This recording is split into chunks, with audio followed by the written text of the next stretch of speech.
C'est l'été, et en général, c'est l'occasion de lever le pied. On a eu quelques bonnes annonces ou pas au Summer Game Fest. Est-ce que vous êtes hypé, vous d'ailleurs? Mais c'est aussi le bon moment pour attaquer son backlog de jeux qui va encore grandir. Et ça fait à peine 3 mois que Clair Obscur Expedition 33 est sorti, et pour ceux qui y ont joué, je pense qu'on est encore un peu stun par ce jeu et on a envie d'en arriver à bout. Une fois, parfois deux, et même plus si affinité. Pourtant, une formule de jeu comme celle-là, on ne l'imaginait pas percer aussi bien. Peut-être que le contexte a aidé, un paysage vidéoludique plutôt homogène ces derniers temps, et il suffit d'une pointe de créativité pour sortir du lot. Bon, plus qu'une pointe de créativité en ce qui concerne ce jeu, mais bref, on ne saura pas et ce n'est pas la question. Le fait est qu'un RPG tour par tour a su séduire une grande population de joueurs, et notamment certains qui pensaient soit ne pas aimer ce type de jeu, soit que le genre de jeu était mort et enterré. C'est vrai qu'on n'a pas eu beaucoup de tour par tour à succès dans ces dernières années, hein. Et même avant Expedition 33, le phénomène s'était déjà produit avec Elden Ring. Pas pour du tour par tour certes, mais pour un genre de jeu qui n'intéressait à la base qu'une niche de hardcore gamers, tant la série des Souls peut sembler injuste. Mais ces deux jeux ont un point commun. Ils demandent une certaine adresse et sont effectivement exigeants. Alors pourquoi ça a marché? Est-ce que les joueurs sont finalement tous maso intérieurement? Est-ce juste un phénomène de mode engendré par la hype? Est-ce que la sursimplification des AAA a causé une lassitude telle qu'un peu de challenge est finalement le bienvenu? Tant de questions auxquelles je vais tenter de répondre, et pour ça, il va falloir se plonger dans votre cerveau.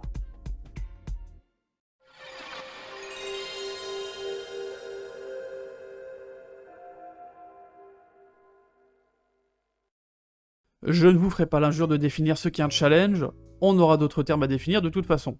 Mais on peut se poser la question suivante. Pourquoi est-ce que vous jouez à un jeu? Pour vous évader de votre quotidien, parce que le 10e art vous passionne, ou tout simplement parce que les sensations que le média procure vous plaisent? En soi, ça ne concerne que vous. Mais pour autant, il n'est nullement question de challenge dans les réponses ci-dessus. Alors prenez votre jeu du moment, et posez-vous la question suivante. Si ce jeu est difficile, est-ce que vous y prenez du plaisir? Ou s'il ne l'est pas, est-ce que l'ajout d'éléments importants de la difficulté le rendrait plus intéressant?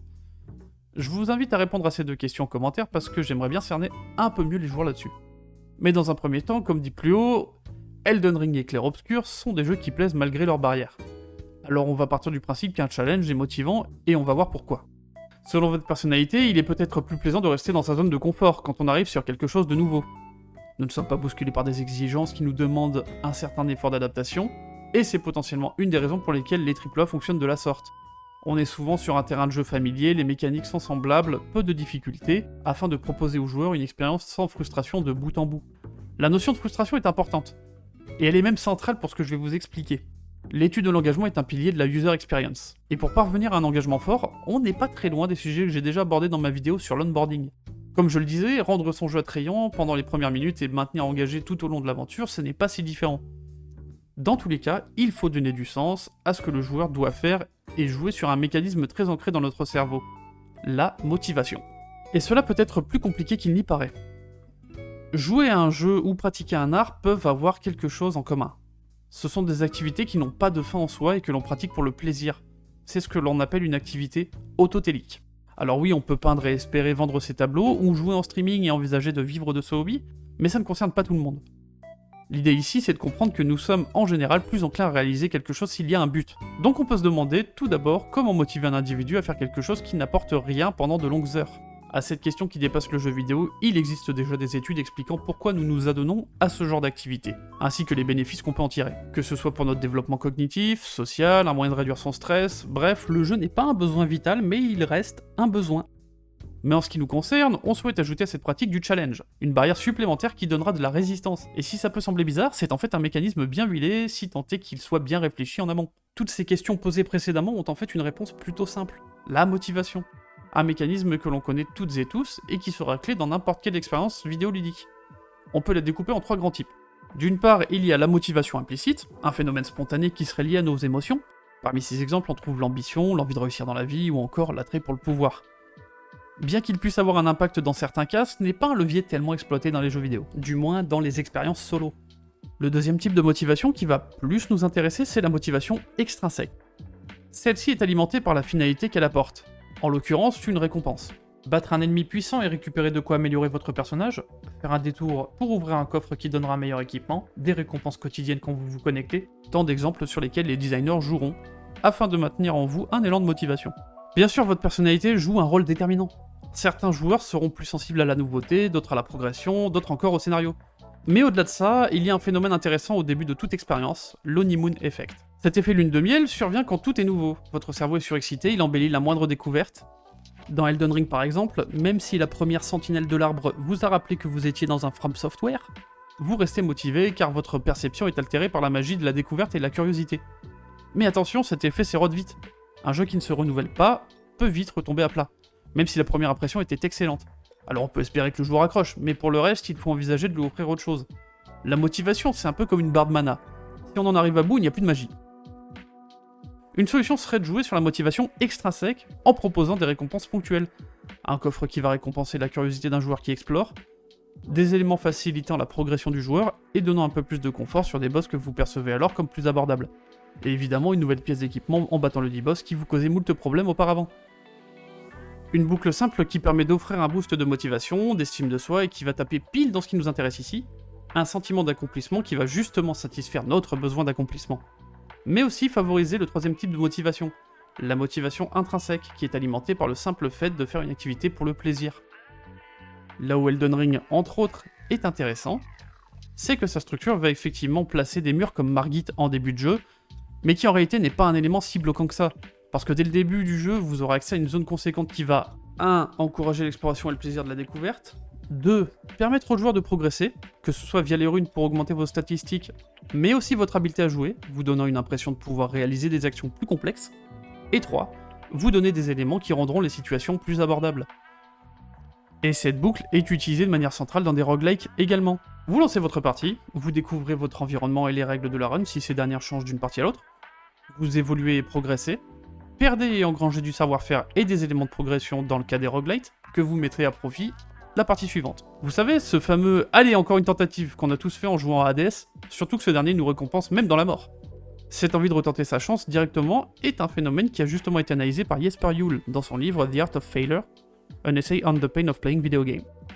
Dans ce livre, il explique le paradoxe entre le fait que l'humain essaye au maximum d'éviter l'échec, alors que celui-ci peut s'avérer être un puissant moteur de motivation. Et personnellement, je suis un joueur avec beaucoup d'ego.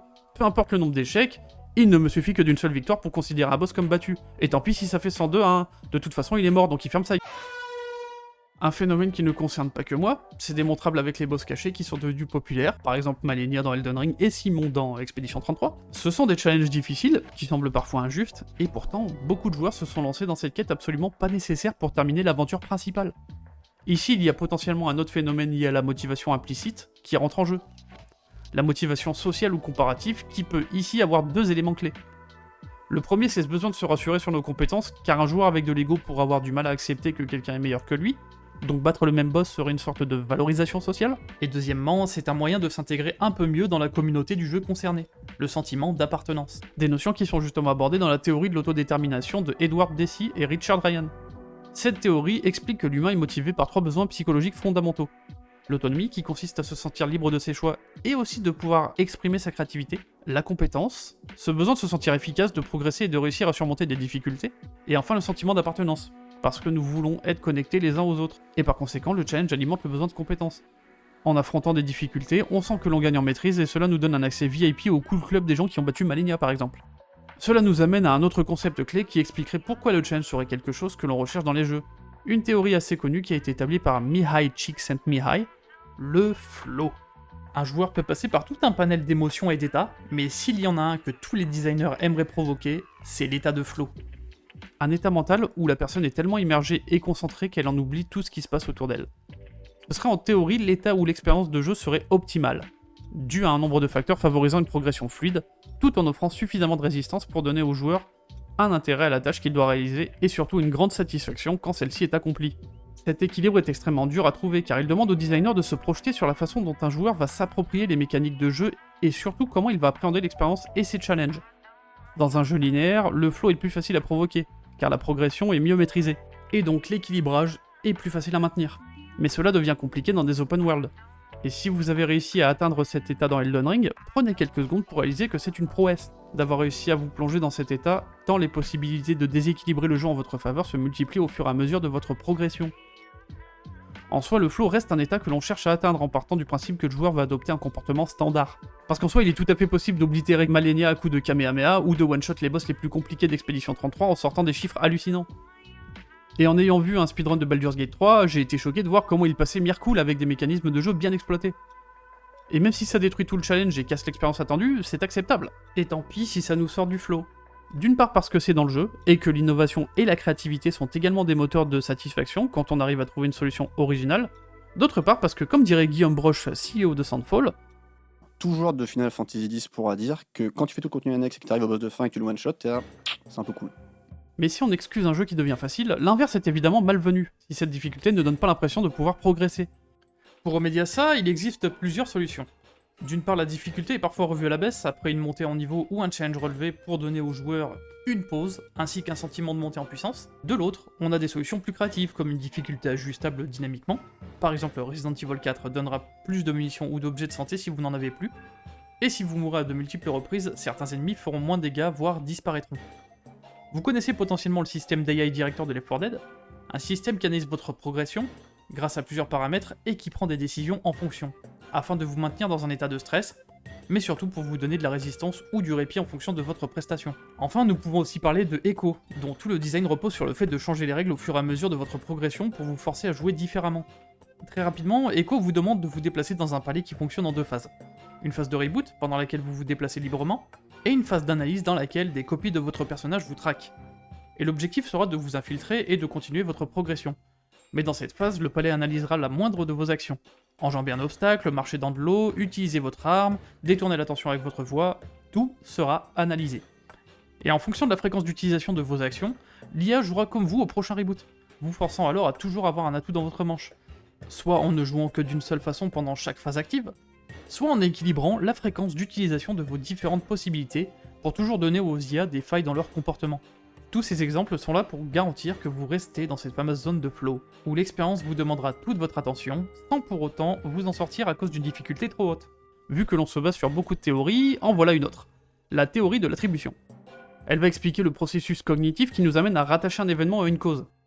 Par exemple, une personne a battu ce boss car elle a appris ses patterns par cœur.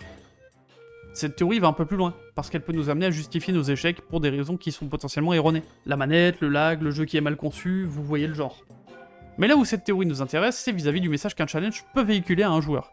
Notamment un joueur qui va se poser les questions « Est-ce que mes actions ont du sens et ont-elles vraiment un impact ? Si oui, quels sont les leviers sur lesquels je peux agir ?» Si l'on propose un challenge, il est essentiel que le joueur n'arrive pas dans un état d'esprit où il se sent à court d'options.